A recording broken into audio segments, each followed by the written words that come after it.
ప్రభునందు ప్రియమైన సహోదరి సహోదరులకు ప్రభు అయిన యేసుక్రీస్తు పేరట ప్రైజ్ ది లార్డ్ శుభములు తెలియచేస్తున్నాను. మరి ఒకసారి దేవుని వాక్యాన్ని ధ్యానించుకున్నాం. మరి నిన్నటి దినం అలాగే గురువారం మనము చింతించకూడదు అని నేర్చుకున్నాం.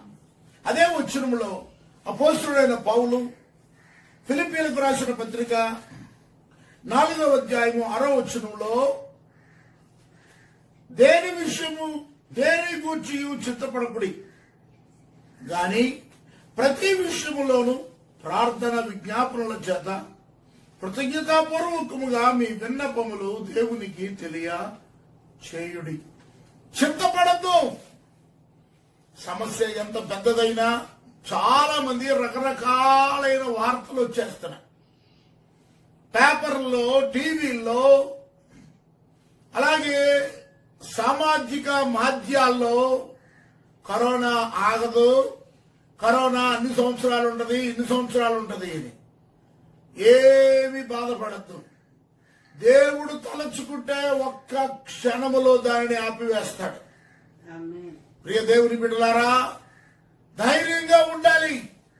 దేని విషయము చింతపడకుడి గాని, దేవుని గూర్చి చింతపడకుడి గాని ప్రతి విషయములోను ప్రార్థన విజ్ఞాపనల చేత కృతజ్ఞతాపూర్వకముగా నీ విన్నపములు దేవునికి తెలియచేయుడి అని అపోస్తలుడైన పౌలు ఆల్రెడీ ప్రారంభంలో మీకు తెలియపరిచాను. అపోస్తలుడైన పౌలు చెరసాలలో నుండి పత్రిక రాస్తూ ఉన్నాడు. మరి కొద్ది దినాల్లో ఆయన చిరఛేదనము చేయబడబోతున్నాడు. అయినా ఎంత ధైర్యంగా మాట్లాడుతున్నాడు. మనం మాట్లాడలేం. మనం అధైర్యపడిపోతాం, కృంగిపోతాం, భయపడిపోతాం, అదిరిపోతాం, ఏమవుతుందో అని ఆతృత పడిపోతాం. ప్రియ దేవుని బిడ్డలారా, ఆతృత పడకూడదు, అధైర్య పడకూడదు, కంగారు పడకూడదు. ధైర్యంగా దేవుని సన్నిధిలో ముందుకు సాగిపోవాలి. దాని గురించి మనము ధైర్యంగా ఉండాలి. ఏ విషయంలో కూడా ఆతృత పడిపోకూడదు. ఆతృతతో మన జీవితం పాడు చేసుకోకూడదు, మన ఆరోగ్యం పాడు చేసుకోకూడదు. రెండు విషయాలు పౌలు గారు చెప్తున్నాడు. నా మట్టుకైతే బ్రతుకుట క్రీస్తే, చావైతే లాభము. ప్రియ దేవుని బిడ్డలారా, బ్రతుకుతామా? ఈ లోకంలో బ్రతుకుతాం, లేదా చనిపోయినా లేక ప్రభు రాకడ వచ్చినా మనము ప్రభుతో నిత్యము ఉందుము అనే పౌలు భక్తుడే మొదటి దివసంలోనికే పత్రిక 4వ అధ్యాయంలో 18వ వచనంలో ఆయన స్పష్టంగా చెప్తున్నాడు, మనం ఆయనతో కూడా సదాకాలము ఉంటాం. 17-18 వచనాల్లో ఉంటది. సదాకాలము ప్రభుతో ఉంటాం. అది ఎంత ధన్యత. అక్కడ షుగర్ ఉండదు, బీపీ ఉండదు, క్యాన్సర్ ఉండదు, వ్యాధి ఉండదు, చెమట ఉండదు, ఎండాకాలం ఉండదు, ఆఖరికి కరోనా కూడా ఉండదు. మా చిన్నప్పుడు కొన్ని కీర్తనలుండే, యేసయ్య రాజ్యం స్వర్గీయ రాజ్యం, ప్రేమ గల సామ్రాజ్యం. అందు బాంబులు లేవు, పటాసులు లేవు, టపాసులు లేవు, ట్యాంకర్లు లేవు. అక్కడ ఏ పార్టీ లేదు, అక్కడ భోజనం లేదు, బిర్యానీ లేదు, కబాబు లేదు, పిక్కాలు లేవు. అన్ని ఇక్కడే, ఈ లోకంలోనే. పరలోకంలో ప్రభుతో నిత్యము ఉంటాం. ప్రియ సోదరి, ప్రియ సోదరుడా, వాక్యం వింటున్నటువంటి దేవుని బిడ్డలారా, ధైర్యంగా ఉండండి. ప్రభు కొరకు ఎదురు చూద్దాం. అందుకని పౌలు భక్తుడు అంటున్నాడు, దేనిని గూర్చి చింతపడకుడి గాని ప్రతి విషయములోనూ ప్రార్థన విజ్ఞాపనల చేత. ప్రార్థన అనగా నీ కొరకు నువ్వు చేసుకునేది ప్రార్థన. ప్రార్థన అనగా అర్జీ పెట్టుకోవడం. ప్రభువుకు నీవు నీ బాధలు, నీ కష్టాన్ని చెప్పుకోవడం. విజ్ఞాపన అనగా ఎదుటి వారి కొరకు విలపించడం, ఎదుటి వారి గురించి ప్రార్థన చేయడం. అలాగే కృతజ్ఞతాపూర్వకముగా అంటే ప్రతి విషయంలో నీవు దేవుణ్ణి స్తుతించాలి. ప్రతి విషయంలో నీవు దేవుడిని స్తుతించాలి, ప్రార్థించాలి, విజ్ఞాపన చేయాలి.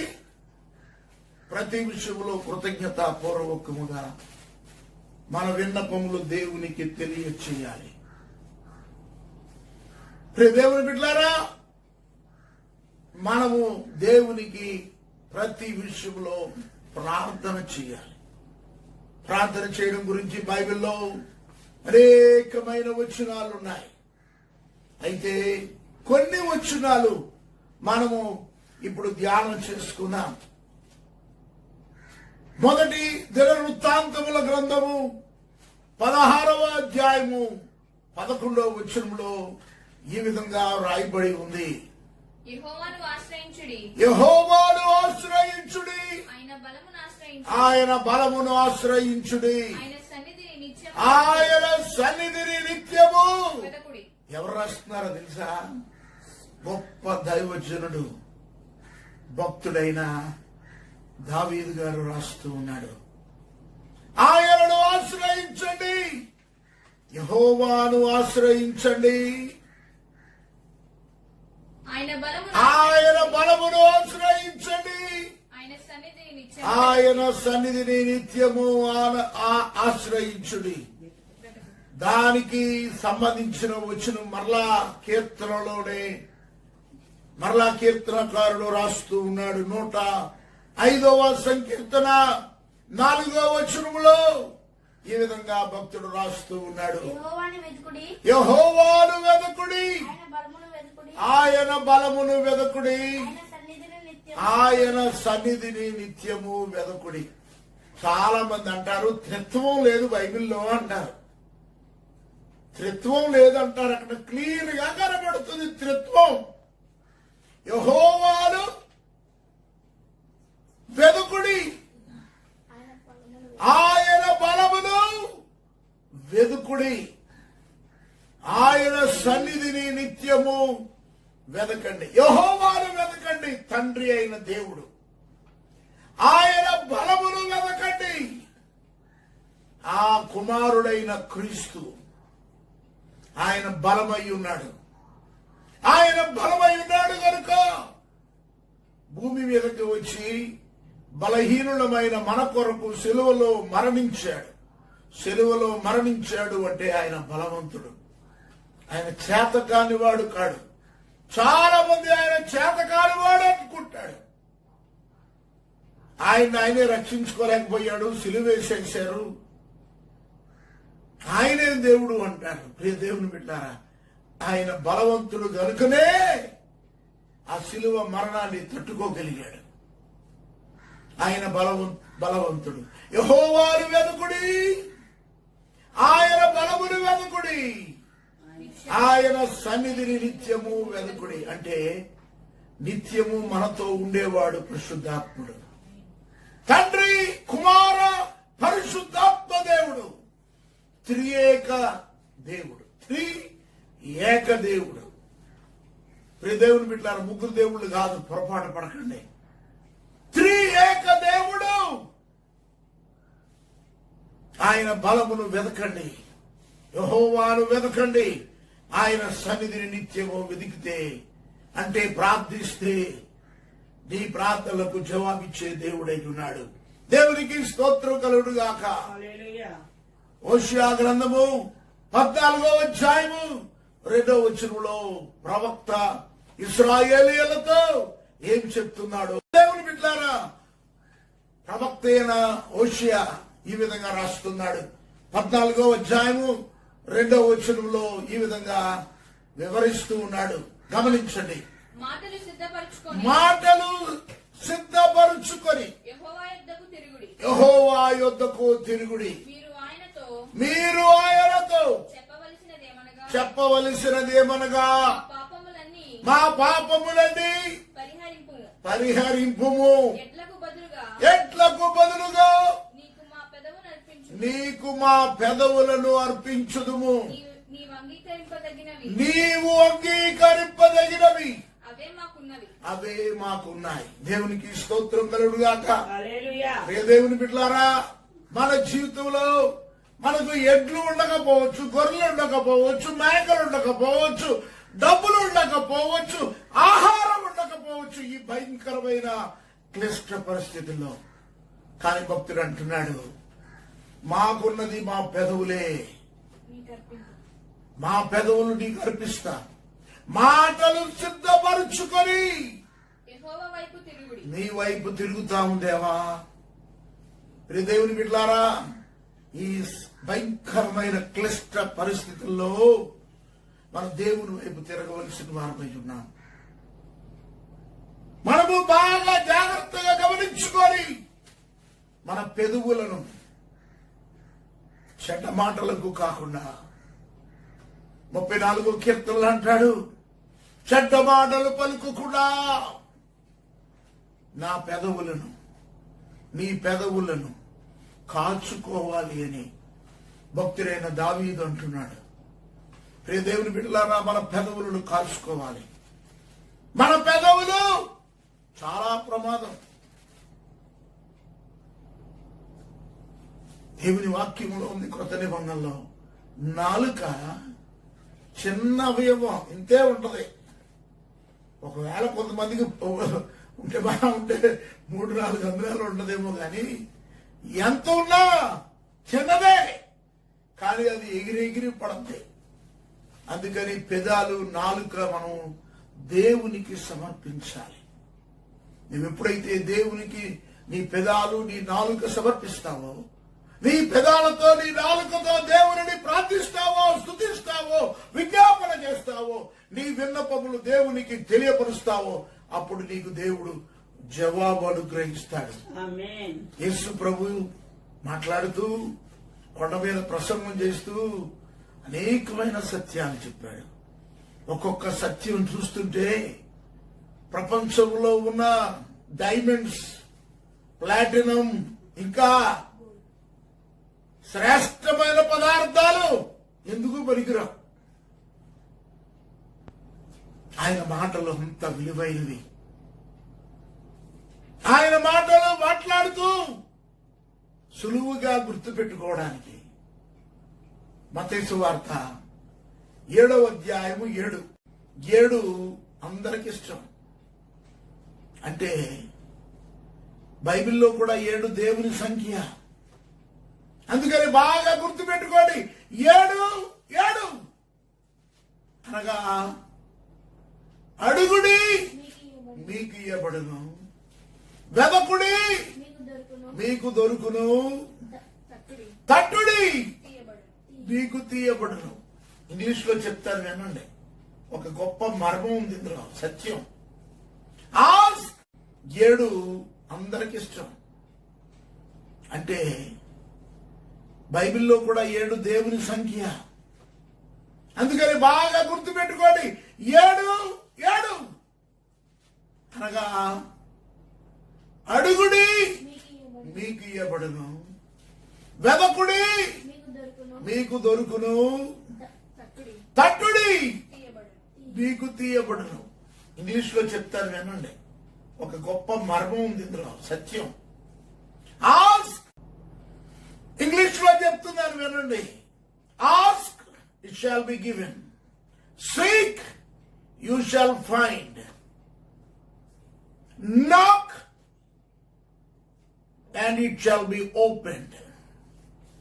ఈ 3 అక్షరాల మొదటి 3 మాటల మొదటి అక్షరాలు గమనించండి. ఆస్క్ ఏ, సీక్ ఎస్, నాక్ కే. నాక్ అంటే NOCK కాదు, KNOCK. ఈ మూడు కలిపితే ఏమైందో తెలుసా?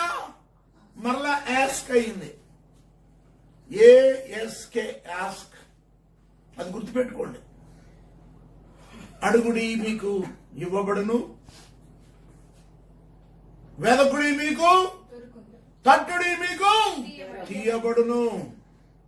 ప్రార్థన ప్రాముఖ్యం చాలా ఉంది. మత్తయి సువార్త 26వ అధ్యాయము 41వ వచనంలో యేసు ప్రభు మాట్లాడుతూ అంటున్నాడు,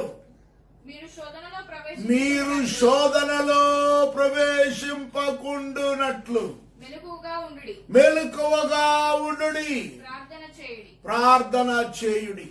చూసారా, మనం ప్రార్థన చేస్తున్నప్పుడే నిద్ర వస్తుంది.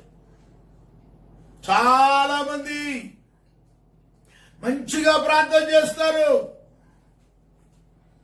కొంతమంది ప్రార్థన అనేటప్పటికీ నిద్రపోతారు. ఎవరైనా మీ ఇంటికి వచ్చారనుకో, వాళ్ళు సోది మాట్లాడుతూ ఉంటారు. నువ్వు అదే వ్యక్తితో వచ్చిన వాళ్ళతో ఓ చాపేసి మనం కాసేపు ప్రార్థన చేసుకుందాం అను, ఉండరు. మేము వెళ్ళొస్తాం, ఇప్పుడే మాకు పని వచ్చింది, ఇప్పుడే వచ్చింది పని. ఇప్పుడు కొత్తగా వచ్చిందండో ఈ సెల్ ఫోను. ఈ సెల్ ఫోను రింగ్ అవ్వకపోయినా చెవి దగ్గర పెట్టుకొని, మన ప్రార్థన అనగానే చెవి దగ్గర పెట్టుకొని, ఉండండి, వచ్చేస్తానండి, ఒక్క 10 నిమిషాల్లో వచ్చేస్తారు, ఇక్కడ ఉన్నాను అంటారు. దేవుని బిడ్డారా, మెలకువగా ఉండాలి. ప్రార్థన అన్నప్పుడు మెలకువగా ఉండి ప్రార్థన చేయాలి. ఇంగ్లీష్లో ఏముంటుందో తెలుసా?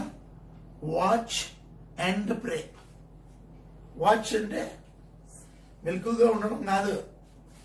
ప్రమాదం రాబోతుంది, కనిపెట్టు అని అర్థం. వాచ్ అంటే పెట్టుకునే వాచ్ అనుకుంటున్నారేమో. నాకు లేదు, ప్రస్తుతం వాచ్ పెట్టుకోలేదు నేను. ఈ వాచ్ కాదు, గోడ గడియారం కాదు. వాచ్ అండ్ ప్రే అంటే మెలకువగా ఉండు, చుట్టూ ఏం జరుగుతుందో గమనించుకొని ప్రార్థన చేయి, ప్రార్థనలో ఉండు. ప్రియ దేవుని బిడ్డలారా, యేసు ప్రభు మాట్లాడుతూ అంటున్నాడు, ఒక ఉపమానం చెప్పాడు. లూకాసు వార్త 18వ అధ్యాయము 1వ వచనంలో యేసు ప్రభు అంటున్నాడు, వారు విసుకక నిత్యము ప్రార్థన చేయవలెనని ఆయన వారితో ఈ ఉపమానము చెప్పాడు. ఒక పేద విధవరాలు ఒక న్యాయాధిపతి దగ్గరికి వెళ్ళి, నాకు న్యాయము తీర్చు అని ఆమె ఆయనను అడిగి విసిగిస్తుంది. ఆఖరికి ఆయన అనుకుంటాడు, ఇదేంట్రా బాబు, ఎక్కడికి వెళ్ళినా ఈ విసుగుదల వచ్చేస్తుంది నాకు అని. ఇక ఆమె అయితే విసుకోలేదు సుమా. ఆమె అడుగుతూనే ఉంది, వేడుకుంటూనే ఉంది. వేడుకొని, ఓరి బాబు ఈ వదిలిపెట్టేటట్లేదురా బాబు అని ఆమెకు న్యాయము తీర్చడా? అలాగే మీ పరలోకపు తండ్రి మీరు అడిగితే ఆయన మీ అవసరతలు కూడా తీరుస్తారు అని యేసు ప్రభు స్పష్టంగా చెప్తూ ఉన్నాడు. అదే లూకాసు వార్త 21వ అధ్యాయం 36వ వచనంలో, కాబట్టి మీరు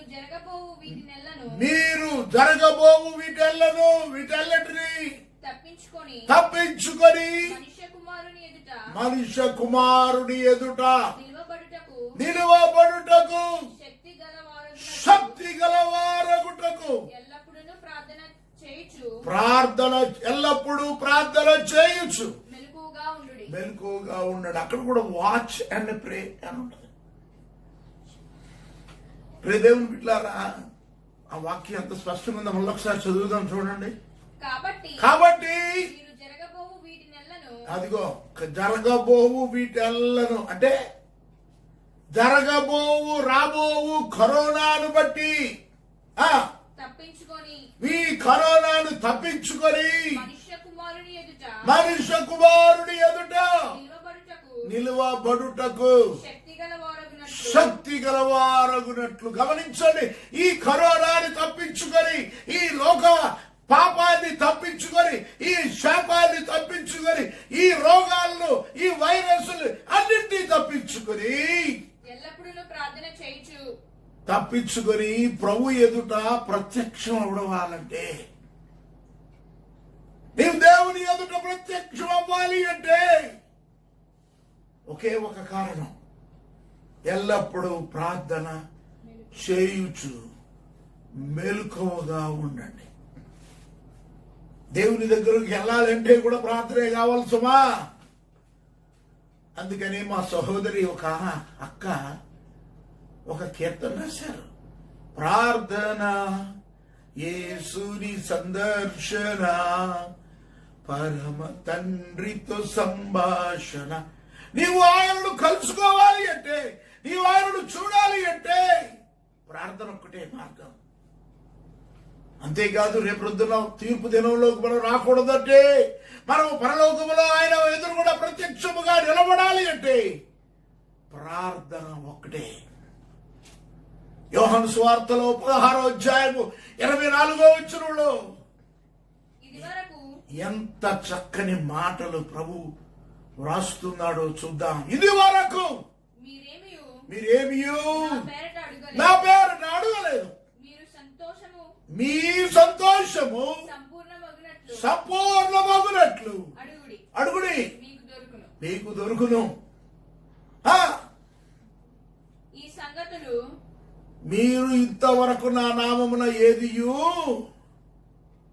అడగలేదు. 23 ఆ దినము మీరు నన్ను దేని గూర్చి అడగరు. మీరు నా తండ్రిని నా పేరట ఏది అడిగినను ఆయన మీకు అనుగ్రహించును. మీతో నిశ్చయముగా చెప్పుచున్నాను. గమనించాలి, పాత నిబంధనలో భక్తులందరూ డైరెక్ట్ గా దేవునితో, తండ్రి అయిన దేవునికే మొరపెట్టుకున్నారు. ఇప్పుడు క్రొత్త నిబంధనలో యేసుప్రభు అంటున్నాడు, ఇప్పుడు వరకు నన్ను మీరు ఏమి అడగలేదు, నా తండ్రిని కూడా నా నామములో ఏది అడగలేదు. ఇప్పుడు నా నామములో మీరు ఏది అడిగినా ఆయన మీకు అనుగ్రహిస్తాడు. దేవుని బిడ్డలారా, ఎంత మంచి వాగ్దానం, మధురమైన వాగ్దానం మనం గమనించాలి. ఎఫెసు పత్రికలో అపోస్తలుడైన పౌలు మరలా ఈ పత్రిక కూడా ఆయన చెరసాల్లో ఉండే రాస్తూ ఉన్నాడు. ఎఫెసు పత్రిక 6వ అధ్యాయం 18వ వచనంలో దేవుడిచ్చే సర్వాంగ కవచం గురించి, సర్వాంగం తల దగ్గర నుండి కాళ్ళ వరకు ఉండవలసిన అన్ని జాగ్రత్తల గురించి రాస్తూ అంటున్నాడు. ఆత్మ వలన ప్రతి సమయమునందు ప్రతి విధమైన ప్రార్థనల విజ్ఞాపనలు చేయుచు ఆ విషయమై సమస్త పరిశుద్ధుల నిమిత్తము పూర్ణమైన పట్టుదలతో విజ్ఞాపన చేయుచు మెలకువగా ఉండండి. వాచ్, మెలకువగా ఉండండి అన్నప్పుడల్లా మనం గమనించాల్సింది వాచ్ అంటే గమనించుకోండి, జాగ్రత్తగా ఉండమని. తల్లిదండ్రులు ఊరు వెళ్ళేటప్పుడు లేకపోతే ఉద్యోగం వెళ్ళేటప్పుడు చెప్తారు, జాగ్రత్త రా బిడ్డ, కొడుక జాగ్రత్త, కూతురా జాగ్రత్త. భర్త ఉద్యోగానికి వెళ్తున్నప్పుడు భార్యతో చెప్తాడు, భార్య హౌస్ వైఫ్ అయితే, మా జాగ్రత్త అంటే జాగ్రత్తగా గమనించుకోమని. Watch watch. కరోనా నీకు రాకూడదంటే వాచ్ అండ్ ప్రే. కరోనా విస్తరించకూడదంటే వాచ్ అండ్ ప్రే. మిగిలినవన్నీ మంచిదే. మాస్క్ పెట్టుకోవడం, శానిటైజర్ రుద్దుకోవడం, చేతులు కాళ్ళు శుభ్రంగా కడుక్కోవడం, లాక్డౌన్ పాటించడం, ఐసోలేషన్ లో ఉండడం, అధికారులు చెప్పినట్లు, డాక్టర్లు చెప్పినట్లు, పోలీసు వారు చెప్పినట్లు వినడం మంచిది. అలాగని ఇంట్లో కూర్చొని నిద్రపోకూడదు. యోనాలాగా,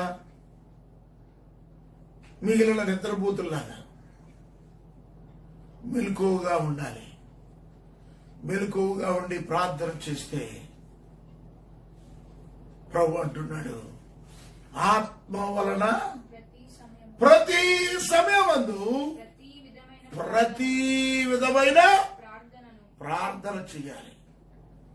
నీ కొరకు చేసుకోవాలి, నీ కుటుంబం కొరకు, నీ భర్త కొరకు, లేక నీ భార్య కొరకు, నీ పిల్లల కొరకు, నీ ఉద్యోగం, నీ వ్యాపారం కొరకు, సంఘం కొరకు, ప్రతి వారి కొరకు ప్రతి సమయంలో ప్రార్థన చేయాలి.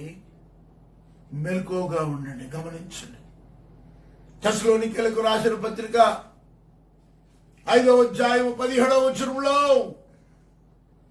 మరలా పౌలు భక్తుడు రాస్తూ ఉన్నాడు, ప్రతి విషయమునందును కృతజ్ఞతాస్తుతులు చెల్లించుడి. ఇలాగు చేయుట యేసుక్రీస్తునందు మీ విషయంలో దేవుని చిత్తం. ప్రతి విషయంలో కృతజ్ఞతాస్తుతులు చెల్లించాలి. ప్రతిదానికి స్తుతి స్తుతి స్తుతి స్తుతి. నీకు బాగున్నా స్తుతి, బాగోకపోయినా స్తుతి. నీకు ఆహారం ఉన్నా, ఆహారం లేకపోయినా స్తుతి. ఏ విషయంలో కూడా నీవు స్తుతి మారకూడదు అని దేవుని వాక్యం మనల్ని హెచ్చరింపు చేస్తుంది. అపోస్తలుడైన పౌలు తన ప్రియ కుమారుడైన తిమోతికి రాస్తూ మొదటి పత్రికలో 2:8 అంటున్నాడు, కావున ప్రతి స్థలమునందును పురుషులు కోపమును సంశయములను లేనివారై పవిత్రమైన చేతులెత్తి ప్రార్థన చేయవలెనని కోరుచున్నాను. చేతులెత్తి ప్రార్థించాలి. మనకు చేతులు ఎత్తడం ఇష్టం ఉండదు. ఏదో ఎవరితోనో మాట్లాడుతున్నట్టుగా మాట్లాడతాం. చేతులు ఎత్తితే అర్థం ఏంటో తెలుసా? Hands up. హ్యాండ్స్ అప్ అనగానే చేతులు ఎత్తేస్తాం. అంటే నా వల్ల ఏం కావడం లేదు, నువ్వే చూసుకొని, నీకు లొంగిపోతున్నానని. నీవు ప్రార్థన విషయంలో కూడా అలాగే 2 చేతులు పైకెత్తేస్తే, దేవా ఈ లోకంలో ఏది మా వల్ల జరగట్లేదు నాయనా, నీ వల్లనే. కోపం మానేయాలి. చాలా మంది కోపడుతున్నారు. టీవీల్లో కానీ సామాజిక మాధ్యమాల్లో కానీ మేము చూస్తూ ఉన్నాం. యూట్యూబ్లో చాలా మంది ఏంటి ఈ లాక్డౌన్ ఏంటి, కరోనా లేదు, బుర్రలో లేదు అంటున్నారు. కోపం మానేయండి. కోపము మానము, ఆగ్రహం విడిచిపెట్టుము. కోపపడుట కీడికే కారణం. తన కోపమే తన శత్రువు అన్నాడు ఒక కవీశ్వరుడు. కనుక ప్రియదేవుని బిడ్డలారా, కోపములను, సంశయములను, అనుమానాలు తగ్గుద్దంటారా? నన్ను చాలా మంది అడుగుతున్నారు ఫోన్ చేసి, అయ్యగారు ఏంటి కరోనా సంగతి ఏంటి, రేపు ఆగిపోద్దా, ఎల్లుండి ఆగిపోద్ది, 3వ తారీఖు ఆగిపోద్దా? దేవుని బిడ్డలారా, నేను చెప్పలేను. దేవునికి ప్రార్థన చేయి. దేవునికి ప్రార్థన చేస్తే ఆయన నీ ప్రార్థనను ఆలకిస్తాడు. ఎవ్వరిని కూడా ఆయన నెట్టి వేసే దేవుడు కాదు. అందుకనే ఒక భక్తుడు ఒక కీర్తన రాశాడు. ఆ కీర్తన నాకు చాలా ఇష్టం. ఇలాంటిదా యేసు ప్రేమ, నన్ను తోలనాడక తనదు కృప చూపినాడే. అందులో ఉంటది 4వ చరణంలో, పనికి మాలిన వాడనైనా నేను కనుపరచు నా దోష కృత్యములను, నా కపట ప్రవర్తనను మనసున ఉంచక, కోపపడక, అందులో తాపపడక ఉంది. ప్రియ దేవుని బిడ్డలారా, మన పనికి మాలిన పనులన్నీ ఆయన క్షమిస్తాడు. ఇందాక హోషేయ గ్రంథం 14:2 చూశాం. మనము మాటలు సిద్ధపరచుకొని మన పాపములను ఒప్పుకొని ఆయనను వేడుకుంటే ఆయన మన ప్రార్థనలు ఆలకిస్తాడు. యాకోబు పత్రిక 13వ అధ్యాయము 5వ అధ్యాయం 13వ వచనం. యాకోబు పత్రిక 5వ అధ్యాయము 13వ వచనం. మీలో ఎవనికైనను శ్రమ కలిగినా, శ్రమ సంభవించినా అతడు ప్రార్థన చేయవలెను. దేవుని బిడ్డలారా, ఈ శ్రమ నాకు వచ్చింది ఒక్కడికే కాదు, నీకు ఒక్కడికే కాదు, యావత్ ప్రపంచానికి గచ గచ గచ గచ గచ గచ గచలాడిపోతున్నారు. అమెరికా అగ్రరాజ్యం, వాళ్ళు అనుకున్నారు ఇదేం మమ్మల్ని ఏం చేస్తుందిలే అని. దేవుని బిడ్డలారా, ఈ పాటికి ఇప్పటికీ సుమారు 12 లక్షల మంది పాజిటివ్ అయిపోయారు. 30,000 మంది దాకా చనిపోయారు. గమనించండి, ఎవరు ఏమనుకున్నా మనము ప్రార్థన మానకూడదు. శ్రమ కలిగిన ప్రార్థించవలెను, సంతోషము కలిగిన అతడు కీర్తనలు పాడవలెను. మీలో ఎవడైనా రోగి అయి ఉన్నాడో అతడు సంఘపు పెద్దలను పిలిపింపవలెను. వారు ప్రభువు నామమున అతనికి నూనె రాసి అతని కొరకు ప్రార్థించవలెను. దేవుని బిడ్డలారా, ప్రార్థన గురించి అనేకమైన వచనాలు చూశాం. ఇంకా అనేకమైన వచనాలు ఉన్నాయి. ప్రార్థన ఇక్కడ పౌలు గారు అంటున్నాడు, దేనిని గురించి చింతపడకుడి, గాని ప్రతి విషయములోనూ ప్రార్థన విజ్ఞాపనల చేత కృతజ్ఞతాపూర్వకముగా మీ విన్నపములు దేవునికి తెలియచేయుడి. దేవునికి తెలియచేస్తే దేవుడు మన ప్రార్థనలు ఆలకిస్తాడు. నువ్వు అనుకోవచ్చు, నేను చేస్తే నేను చిన్నదాన్నండి, చిన్నవాడినండి, నాకేమొచ్చండి. నీకేమొచ్చు, నాకు ఏమొచ్చని కాదు. మన బిడ్డలు, చిన్న బిడ్డలు, వాళ్ళు మాట్లాడతారు, నాన్న నాన్న అమ్మా అని ఆ ముద్దు ముద్దు మాటలతో మాట్లాడతారు. నాకు పప్పు కావాలి అంటారు. అంటే వాళ్ళు ఎలా అడిగినా మనకు ముద్దుగా ఉంటుంది, మనం ఇస్తాం. అలాగే నీకు వచ్చిన విధంగా నువ్వు అడుగు దేవుణ్ణి, ఆయన నీకు ఇస్తాడు.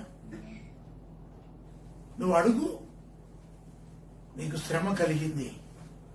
అనేక మంది బిడ్డలు, వార్తల్లో చూస్తున్న కోట్లాది మంది ప్రజలు వీధిన పడ్డారు. వ్యాపారాలు లేవు, ఉద్యోగాలు లేవు, కూలి పనులు లేవు, ఏ పనులు లేవు. ప్రియ దేవుని బిడ్డలారా, వారి కొరకు మనం ప్రార్థన చేయాలి. శ్రమ కలిగింది, వారి కొరకు ప్రార్థన చేయాలి. కనుక ప్రతి విషయములోనూ ప్రార్థన విజ్ఞాపనల చేత కృతజ్ఞతాపూర్వకముగా మీ విన్నపములను దేవునికి తెలియచేయుడి. దేవుని బిడ్డలారా, ఇప్పటి వరకు దేవుడు మన ఎడల చూపిన కృపను, ప్రేమను, కనికరమును బట్టి ఆయనకు మనం కృతజ్ఞతాస్తుతులు చెల్లిస్తూ, ప్రార్థనలు చేస్తూ, విజ్ఞాపనలు చేస్తూ మన విన్నపాలు దేవునికి తెలియచేద్దాం. ఈ మాటల చేత దేవుడు మనలను దీవించి బలపరిచి ఆశీర్వదించును గాక. ఆమేన్. ప్రార్థన చేసుకుందాం. పరిశుద్ధుడా, ప్రేమ కలిగిన తండ్రి, నీ పరిశుద్ధ నామమునకు స్తుతులు, స్తోత్రాలు, వందనాలు చెల్లిస్తున్నాం. గతించిన కాలము నీ రెక్కల చాట్ల నీ ప్రియ బిడ్డలమైన మమ్మల్ని అందరినీ మీరు కాచి కాపాడారు. నీకు స్తోత్రాలు దేవా. ఈ 2000 సంవత్సరంలో 4 మాసాలు మమ్మల్ని కాపాడి 5వ మాసము మే నెలలో ప్రవేశపెట్టి ఈ 2వ రోజు ఉపవాస కూడికలో మీ సన్నిధిలో ప్రార్థించుకోవడానికి, మీకు కృతజ్ఞతాస్తుతులు చెల్లించుకోవడానికి, మేము ఎలాగో ప్రార్థన చేయాలో, ఇంకా ఎలాగో ప్రార్థన చేయడం నేర్చుకోవాలో మీరు మాతో మాట్లాడినందుకు నీకు స్తోత్రాలు. ఈ సమయమందు ప్రపంచం అంతట్లో జరుగుతున్న అల్లకల్లోలాలను బట్టి నీ సన్నిధిలో ప్రార్థన చేస్తూ ఉన్నాను తండ్రి. ప్రత్యేకంగా ఈ కరోనా వ్యాధిని బట్టి ప్రపంచ వ్యాప్తంగా కోట్లాది మంది ప్రజలు వారి ఉద్యోగాలను కోల్పోయారు. వారి దినచర్యలు చేసుకోవడానికి లేకుండా, ఆహారం లేకుండా అలమటించిపోతున్నారు. చాలా మంది ప్రభా సహకారం అందిస్తూ ఉన్నారు. ప్రభా బియ్యం, కూరగాయలు, కిరాణా, వారికి కావలసిన గుడ్లు, మాంసాహారాలు అందిస్తున్నారు. అటువంటి బిడ్డలను దీవించండి. మా సంఘం తరపున కూడా కొంతమందికి ఇవ్వడానికి మీ కృపనిచ్చారు. నీకు స్తోత్రాలు. మా కుటుంబం తరపున కూడా మేము కొంతమందికి ఇవ్వడానికి మీ కృపనిచ్చారు. నీకు స్తోత్రాలు. ఇంకా లక్షల కోట్ల మంది ప్రజలు అలమటించిపోతున్నారు నాయన. మీరే కరుణించండి. ఈ లాక్డౌన్ తీసివేయాలి అంటే తండ్రి, సుమారు 6 నెలల క్రితం మమ్మలను లాక్డౌన్ చేసేశారు. మేము బయటికి రావడానికి, లోపలికి వెళ్ళడానికి లేదు. మాకున్న లాక్డౌన్ తీసివేయండి. అలనాడు ఎస్తేరుకి, అహశ్వరోషు రాజుకి ఎస్తేరు మీద దయ కలిగించినట్లు అధికారులకు మా మీద దయ కలిగించండి. మీరే కృప చూపించండి నాయన. మాకు కూడా లాక్డౌన్ తీసివేయండి. మందిరానికి ఉన్న లాక్డౌన్ తీసివేయండి. అప్పుడు ప్రపంచంలో ఉన్న లాక్డౌన్ అంతా పోతుంది. మీరే సహాయం చేయండి ప్రభా. కృప చూపించండి తండ్రి. ఈ సమయమందు డాక్టర్ల కొరకు, నర్సుల కొరకు, పోలీసు వారి కొరకు, ప్రభా పారిశుద్ధ కార్మికుల కొరకు, వాలంటీర్స్ కొరకు, అధికారుల కొరకు తండ్రి మీ సన్నిధిలో ప్రార్థన చేస్తూ, డాక్టర్లు నేను చెప్పినటువంటి వారిలో చాలా మంది, కొంతమందికి ఎఫెక్ట్ అయ్యి చనిపోతున్నారు నాయన. దేవా కరుణించండి, ప్రభువా కరుణించండి. ఆ వ్యాధి వారికి రాకుండా కాపాడండి దేవా. ఎండలు మొదలయ్యాయి. ఎండనక, వాననక, రాత్రనక, పగలనక తల్లులు అనేక మంది వారి బిడ్డలను వదిలిపెట్టి ఈ పరిచర్యలో సహకరిస్తున్నారు తండ్రి. డాక్టర్లు, నర్సులు, పోలీసు వారు, అధికారులు, ఎమ్మెల్యేలు, ఎంపీలు, ముఖ్యమంత్రులు, ప్రధానమంత్రి, ప్రతి ఒక్కరూ ఎంతో కష్టపడుతున్నారు తండ్రి. వారికి మేమేమి ఇవ్వలేము కానీ మీ సన్నిధిలో వారి కొరకు ప్రార్థన చేస్తున్నాం. శ్రమ కలిగినదా ప్రార్థన చేయమన్నారు. ఇదిగో మా పట్టణాలు, మా గ్రామాలు, మా మండలాలు, మా జిల్లాలు, మా రాష్ట్రాలు, మా దేశం, యావత్ ప్రపంచము ప్రభా శ్రమ కలిగింది. నీవే మమ్మల్ని ఆదుకోవాలి నాయన. ఫినెహాసు లేచి పరిహారం చేయగా ఆ తెగులు ఆగిపోయింది. మీరే ఫినెహాసుకు సాదృశ్యం ప్రభు. మీరు ఈ తెగులను ఆపండి. మమ్మలను దీవించి బలపరచండి. మీ కృప కలిగిన స్థలో భద్రపరచండి. ఇక్కడ వాక్యం వింటున్న బిడ్డలను, ఈ టీవీ ద్వారా, యూట్యూబ్ ద్వారా వాక్యం వింటున్నటువంటి బిడ్డలను దీవించి ఆశీర్వదించండి. నీ కనికరం, నీ కృపను మా అందరికీ దయచేయండి. నీ వాక్యం ద్వారా మమ్మల్ని బలపరచండి. యేసు పరిశుద్ధ నామములో వేడుకొనుచున్నాము తండ్రి. ఆమేన్. ఆమేన్. ఆమేన్. ఇప్పుడు మన తండ్రి అయిన దేవుని ప్రేమ, మన ప్రభు అయిన యేసు క్రీస్తు కృప, పరిశుద్ధాత్మ యొక్క అన్యోన్య సహవాసం, సమాధానము, ఆదరణ వాక్యం వింటున్నటువంటి బిడలకు, ఇక్కడ ఉన్నటువంటి బిడలకు ప్రభు వచ్చు పర్యంతము సదాకాలము తోడై ఉండును గాక. ఆమేన్. ఆమేన్. ఆమేన్. ఆమేన్. Praise the Lord. మీ అందరికీ ప్రభు పేరట మరి ఒకసారి శుభములు తెలియచేస్తున్నాను. దేవుడు మిమ్మల్ని అందరినీ దీవించును గాక. ఆమేన్. ఆమేన్.